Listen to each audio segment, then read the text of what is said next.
Health sector में आज से एक बहुत बड़ा अभियान शुरू होने जा रहा है और उसमें टेक्नोलॉजी का भी बहुत बड़ा रोल रहेगा। आज से नेशनल डिजिटल हेल्थ मिशन उसका भी आरंभ किया जा रहा है। Let's talk about the big ongoing change that's gradually taking place in our health sector. A reformation which will intensely impact all the medical hospitals and pharmaceutical sectors of the country. How much benefit or loss will the public have to bear? Let's see. The Modi government has been experimenting with people since 2014, a result of which is the abysmal fall of the GDP by 23.9% today, which a common man is left to grapple with. Be it GST or demonetization, the list of these acts of God is quite lengthy and instances to give are plenty. Now let's begin with NDHM, the National Digital Health Mission.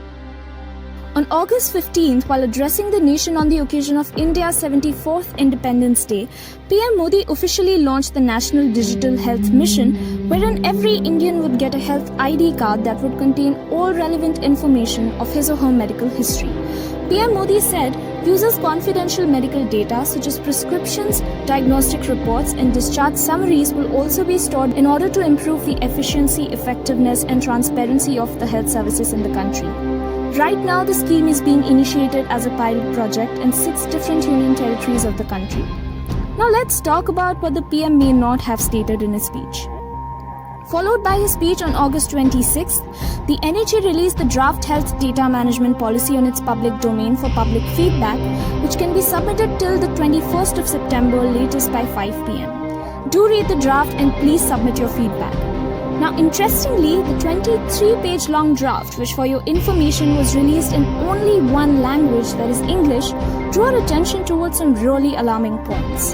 First, the data principal, that is the ID user, is obliged to provide his or her sensitive personal data, that is information like their bank account details, sex life, sexual orientation, biometric and genetic data like their fingerprint, iris and facial scan, etc., intersex status, transgender status, caste and tribe, and their political beliefs at the time of the registration. Secondly, the registration for the health ID could be done both online and by filling up a printed form, but the correction and erasure of the same can only be made by online requests or complaints.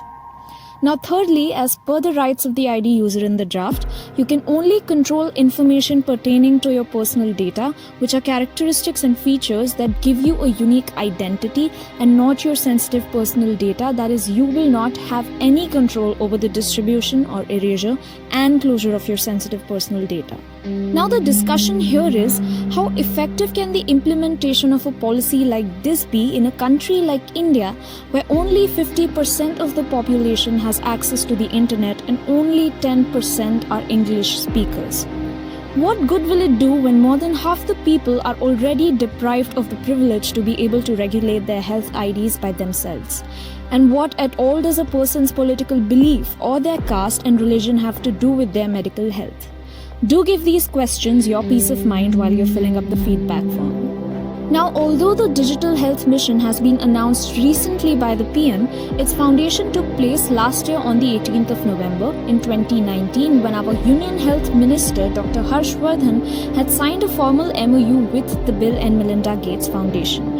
Here's a press release note of the same that reads, Cabinet approves Memorandum of Understanding on Cooperation in Health Sector between India and the Bill and Melinda Gates Foundation. Coincidentally, a day after this MOU was signed, on 19th November 2019, the chairman of Niti Aayog, Rajiv Kumar, had released a report titled Health System for New India in the presence of Bill Gates. Now the report laid focus on 4 areas of the health system. First was the access to incomplete public health agenda. Second was to make citizens a better buyer of the health services. Third was the integration of health services in order to reduce the pocket expenses. And lastly, the digitization of healthcare in the country. It may sound to you like a very noble approach, but let's face the truth. The real power that is working behind this digital health mission is the big pharma lobby supported by Bill Gates. Now, if you're thinking that this lobby is satisfied only by selling medicines, then you are misunderstood. They are interfering in every field of medicine. There's a huge amount of capital that is being invested in the top-notch private hospitals of the country. Not only this, but even the private hospitals of small cities are being acquired by big groups like Apollo Medanta. This is all a part of the same big game. The interference of foreign companies in the insurance market of the country is also rapidly increasing, and all this has been done under a long planning, and today the time has come for that investment to fructify. Soon there is going to be a big loot in the name of telemedicine. Mukesh Ambani, the owner of Reliance, has acquired a large stake in digital pharma marketplace NetMeds, and even Amazon India has started selling medicines online. They have started taking orders on the basis of both over-the-counter and doctor's slip. Besides, Flipkart is also preparing to enter the e-pharmacy business. The Digital Health Mission, in fact, is the peak of the organization of India's already scattered health sector. And the most important thing that the health sector needs from you is your data, which you yourself are going to provide them with. The government's claim that this policy will help bring transparency in the health sector and curb fraud sounds silly when we already have a scheme like Ayushman Bharat for this. Then what is the sudden need for this Aadhaar 2.2? Why is the public being offered this distraction in the midst of a global pandemic wherein India is already at the forefront? Let us tell you why. All of this has made it clear that the Modi government is gradually going to implement the agenda of ID 2020 in India. The final culmination of this digital health mission, being done in accordance with the WHO's digital health guideline, will be the installation of microchips in the human body. No, we are not kidding. There are instances of its hitherto large-scale implementation in Sweden as well as Europe. Recently, our Union Health Minister Harshvardhan tweeted about a skin body sensor tattoo that can be etched on the skin of the hands of the citizens. Also, a similar tweet was shared by the chairperson of Biocon, Kiran Mazumdar-Shaw, around the same time. According to their tweets, Dr. Saurabh Kumar of the Center for Nanoscience and Engineering, Bengaluru, is currently working on this microchip tattoo. This microchip is a sensor-shaped figure that looks as attractive as a normal tattoo, but with its help, one can easily acquire a person's entire health record data, that is all types of information related to the body, such as the pulse rate, respiratory rate, and surface electromyography, etc. The tattoo works just like a wearable smartwatch does, but to see its results, one has to expose their hand to another electronic device which will fetch all of their data.